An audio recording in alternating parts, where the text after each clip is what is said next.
Gaafa tokko dubartii wayii butan. Dubartii akkamitti butanii mana barumsaatti butan.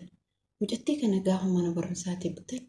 Manni barumsaa akkuma jiru kilaasiin guutuun akkamitti mucattii kana fudhatan kan jedhu dhoohee akka jiruun jechuudha. Manni barumsaa guutuun iyya qabsiise.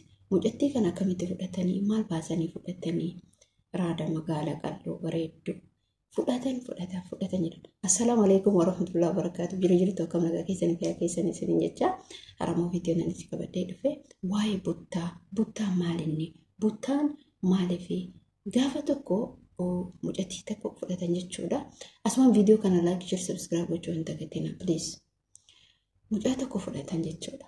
Gaafa mucaa kana butan mana barumsaatti butanii sa'aatiin itti butan sa'a akka biyya keenyatti Itoophiyaatti sa'a 6 wayii 7 irraa jechuudha. Ganama baratti. Kilaasa tokko barannaa mucattii kana butan. Kabutelee durbichisiiti. Yeroo durii san buttaan hin jirti akkatti illee nama qixaatu hin jiru jechuudha yeroo sanitti.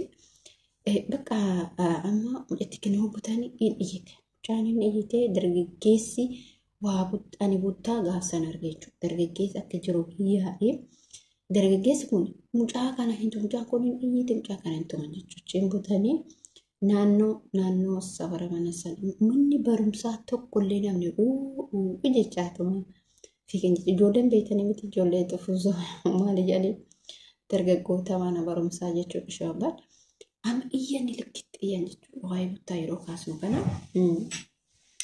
iyyanni manni barumsaa buttuu manaa bahe ijoollee shamarranii nuti immoo mucattii sirriitti balbee walitti dhiyaan kilaasa tokko keessa waraana mana barumsaatti ijoolletti hundi isiitu hiyyaanii gibbiin alatti yaane kaa'amu.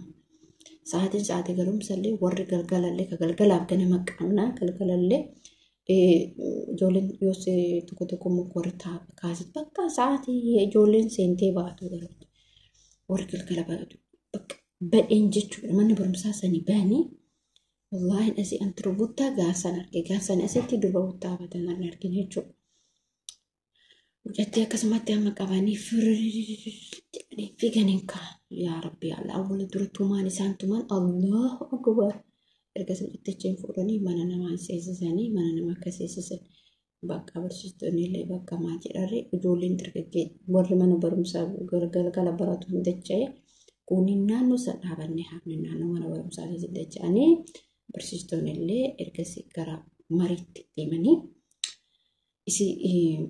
yeroo san shamarreen takka fedhii isiitiin bottaan ala yoo kan dartu taate mana barumsaatti hin deebitu adabbii akkasiitu jira yeroo sanitti jechuudha. Mucaa kana fudhatan jechuudha. Mucaa kana fudhatanii galas maal godharee nuka fudhate durbicha fudhate hundi isaanii barumtaa sanillee waa'ee isii haasanii namoota baay'ee tokko gaddine maaliif hiriyaa ta'ennaa mucaa miskeenaa biraa fudhatanii maal qabnaa yeroo sanii kutaa meeqa barannaa yeroo san kutaa meeqa barannaa beeku waa'ee aadaa wayii hojjadhaa jedhanii aadaa san waliin mari'annee geessinee ittiin isi fudhatan waa'ee aadaa sana kun daantelii dha'uu kun oyiteen beekanii miti oyitee dha'uu kun gindoo waan kana hundumaa fiddanii mana barumsaatitti agarsiistanii hojjettaniif waan akkasii guyyaa san waliin mari'annee mucaa san akkasitti fudhatanii sammuun san baqqaa nuti kilaasiin nuti toluu didee waa'ee dubara buttaatirraa kaasee ergasii as yeroo mucaa sanii wal agarree waa'ee buttaa sanaa dubartiin buttaa takka irra dhaabaa wanni jireenya kiyya keessatti jibburraa waa lamaan kana akka du'aatti jibbu. Maaliin hojjetan buttaa fi irra dhaaba fukkataa buttaan fukkataa jechuudha. Mucaan suni yeroo sana asitti deebinee wal agarree barumsattis hin deebinee bakka isii mucaan sun jechuudha. Wallaahi dhasii buttaa manna du'aa wayyaa jette du'a maaliif firee boleen kiyya ni ulfaata. Ijoollummaa keetiin gaafa fudhatamtu gaafa waan beekne gaafa fudhatamtu ni dhamaata. Maaliif amma ijoolleen xixiqqoo otoo dafanii gurguran akka ijoolleen ammaa qaruuteedhaayu. Ijoolleen ammaa kun barooteedha yoo akka kooti jechuudha. Maaliif kan duraanii sun ijoolleen baqa hin jiraa miti hin dhamaa. Mucaan sun baay'ee tokko jechuudha ergasii barumsatti isin deebinee isin jireenya isiitti fufattee ammallee akkasumatti deebi'ee mucattiin kiristaanaa hiriyyamatii turte sirriitti walitti uffata tokko uffanna mucaa sanii jechuudha wal jaalalarraa. Yeroo hedduu naannessanii kassasi jenneen mana barumsaatti maatii isii kassastee waa tokko fixuu fidan gaafa kaanii seetanillee ni yaadadhaan malee dhugaa karaa nyaattii nama miskiina sirriitti wal jaalanna walitti dhiyaana. Gaafa kaanii mucaan kun gabaadha guyyaan qidaamadha. Gabaadha dhugalti fudhate.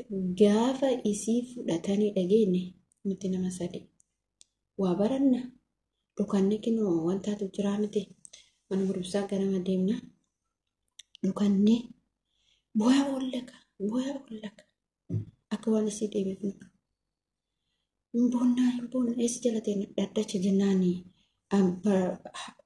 mana barumsa keenyaa san haroo guddaa wayitu jira bishaan keessaa waraabamu haroo sanarra gadi tarree mukkeen baqa badhee kanatti baane boonna waa fuunaaree boonna baqa sirriitti ammallee mucaa sirriitti mucaa duraa sanirra immoo isiin hiriyaa keessumaa sirriitti nagarra sirriitti garaana nyaattee otoo walillee argin manallee baasuu didee gurbaan waa tokko warri isii garuu fedhii qabaa isiin bakka fedhii waan hin qabne manallee baasuu didee safara mana isaan buta waan taan warra darbinee jechuudha. Safara isii mana butaa isii gurbaa fudhatee safara sanarra deemnee jechuudha. Karaa nurra fagoodhayyuu lafti addaa fagoodha. Baabura jira baabura sababannee safara. Wallahi mucattiisu sirriitti manni isaanii kan fagoodha beetanii iddoo baabura dhayne karaa baaburaa sanii mana isii san dubbisuuf jechuudha. Mucattii san dubbisuuf mucattii san dhiyeessumaan argina. Gurbaan xiffir qodhee manaa baasuu didee bakka. Maaliif isii waan fedhi hin qabneef hin baddii deebitee ammallee muuna kassabti bakka manuun eeganna fakkaata. Mucattii san iddoo akkasitti wantaa godhuu gaafa akkaana nuti. Yeroo sana abboo ministirii fudhanna na fakkaata. Beekonni akkas na fakkaata. Mucattii sana akkasitti biraa fudhatanii yeroo gatti bottaa jechuun bottaan akka du'aatii wallaahi bottaa jechuun mucattii sana mucattii akka kutaa 9 baratte mucattiin jechuudha sirrii kutaa ministirii fudhannee gara kutaa 9tti yeroo darbinu isii otoo ta'u akkas gabaa galtu fudhatanii ergasii jechuudha mucattii sun hedduu garaana nyaattee. Safara sanii mucattii ollaa isaaniitu jira. Baabura yeroo dhaquuf deemnu manni isaanii gurbaa akkana gaditti gannaan. Bakka ani sirrii tokkotti otoo mucaa sanii waliin argin gaaf kaanaan biyyaa bahee jechuudha.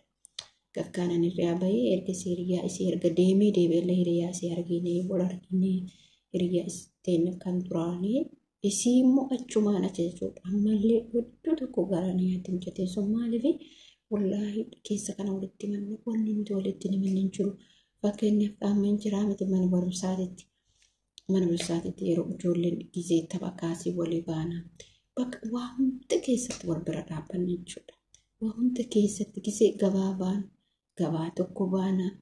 Gaafa roobuu gabaa baanullee gaafa gabaa xiqqoos gabaa bakka sirriitti wal jaalanna sirriitti.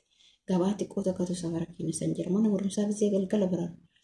Otoo bakka odummaatillee nu argatiin gabaa sankurree waa bitanii shankoora bitanii karameellaa bitannee bakka ani ijoolleen buttaa amma waa'ee mutaa otoo qormana qodhaanaa galtu butte kan jedhan bakka isii bakka manaamatti fakkaata akka isiitti butan sun jechuudha hedduu itti dhagama isitti isa homaa itti dhagama isitti garuu hedduu dhagama mucaan sun ergasii as otoo waliin argee hadha geenye jechuudha.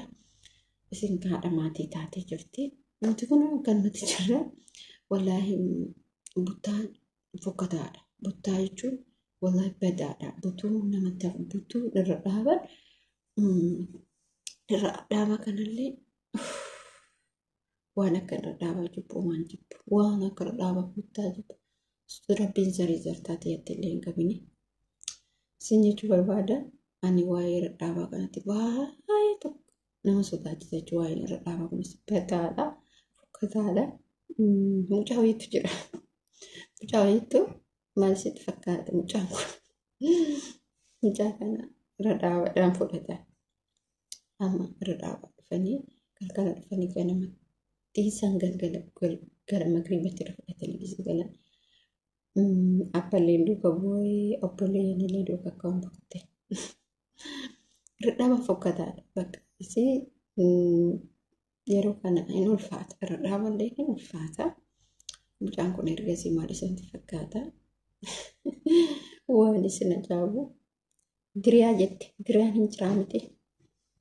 Diriyaan beektu miti irra dhaaba. Diriyaa jette erga manaa guuttutee.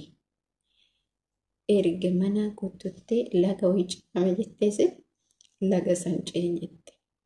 Deebitee gaafa warratti deebitu.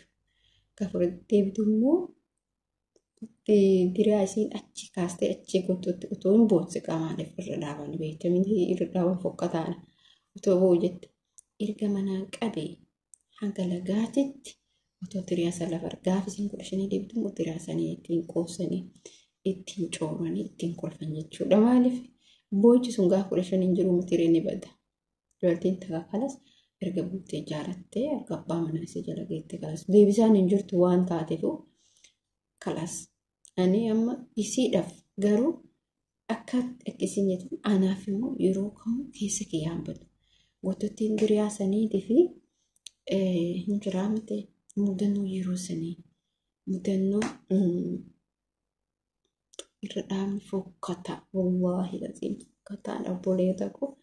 Ana irra dhaabama jibba. Irra dhaaba jibba bottaa jibba. Rabbiin nurraa haa qabu isiniin jedha obboleeyyan kiyya. Waa'ee buttaa kana fakkaataa kun seenaa buttaate jechuudha. Buttaan aadaa buttaa fa'aa keessaa tokko jedhee fudhadha. Anu jummuru rabbiin buttaa san deebise.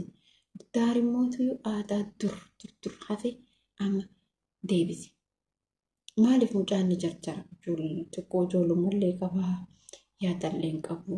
Jaalala nama garuu immoo nama barumsa qabu hin horata.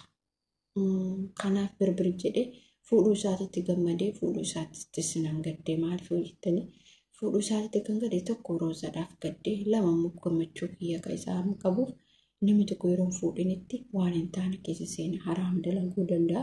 Kanaaf fuudhuu isaatti muktaan fudhatti hedduu jarjaree maaliif waa kaamilaa irratti akkasitti isa mudatee gallaanis roozalleen akkasii gallaanis intalli dura galeefis maatiin hin dhoogate bakka fuudha alhamdulillah. Kongressii muktaan bakka fuudha. Roozaa immoo rabbiin hireeteesii haa baasu, rabbiin riskiiteesii haa banuu. Hunduma keenya rabbiin riskii isaanii warroota gaalanii jaalatan rabbiin riskii isaanii haa banuuf. Maaliif yoo jettan obboleen kiyya hireen qooda rabbiitii roozaallee fireedha. Muktaarallee fireedha. Wallaahi namoonni tokko xaarii aaruu danda'anii katabaa rabbiiti. Wallaahi waan rabbiin see katabeen ala abadanatti waan tokko fudhachuu hin dandeenyu. Waan tokko immoo argachuu hin dandeenyu. Waan tokko immoo hanga fiigee nama bareeda miti dachee yoo jalatti bareeda. Ati hanga rabbiin siyyuun katabeen ati argachuu hin dandeenyu. Abadan. Kanaaf jechuun obboleen kiyya waa hunda keessatti obsa sabrii du'aayee kadhadha. Wallaahi tana caaltu hin jirtu. Ta du'aayee caaltu hin jirtu. Abadan. Uta obsa qabaachuu caaltu hin jirtu. Dalagadhaa heerumni ni dhaqqabama. Yeroo qabnu kanatti fayyadamuudha. Yeroo biyyaan baajarru kanatti jabaanni ka dura darbine dhiifne ka fuuldura keenya jabaanni wallaahi isin jabaanni hojjechuun dirqama keenya.